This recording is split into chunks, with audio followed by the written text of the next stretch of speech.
আসসালামু আলাইকুম রহমতুল্লাহ। প্রথমে আমি সবাইকে জানাচ্ছি বাংলাদেশের 54তম বিজয় দিবসের আন্তরিক শুভেচ্ছা ও অভিনন্দন।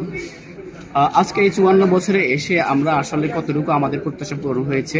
আমাদের সেই 1947-47-এর পর থেকে দীর্ঘ 24 বছর আমরা পাকিস্তানের অধীনে থেকেও আমরা সে অধিকার পাইনি, যার কারণে 71 সংগঠিত হয়েছিল। 71 থেকে আজকে 2024 পর্যন্ত দীর্ঘ 54 বছরে আমরা আমাদের যে প্রত্যাশা, যে সুন্দর একটি দেশ, দুর্নীতি মুক্ত এবং জাতি এগিয়ে যাওয়ার জন্য যে একটি দেশ গঠন হয়, সেই দেশটা আমরা আসলে পাইনি। আমাদের সমসাময়িক যে সিঙ্গাপুর বলেন এবং মালয়েশিয়া, তারা কিন্তু অনেক দূরে এগিয়ে গেছে, যাদের থেকে বলা যায় যে আমরা প্রায় 40 থেকে 50 বছর পিছিয়ে আছি। কিন্তু কেন?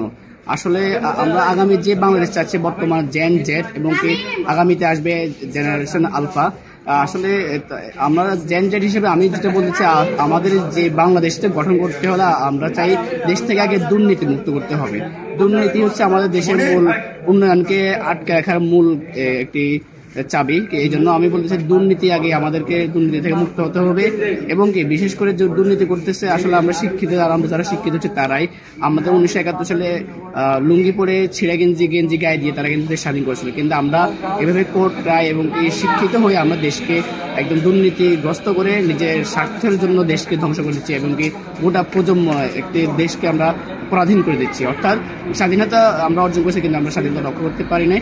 কিন্তু আমরা 2024 যে জুলাই বিপ্লবে আমরা দেশকে দ্বিতীয়বার স্বাধীন করেছি। ইনশাআল্লাহ আশা করি আমরা দেশকে এগিয়ে নিয়ে যেতে পারবো, সেই প্রত্যাশা রাখি সবার কাছে। ধন্যবাদ।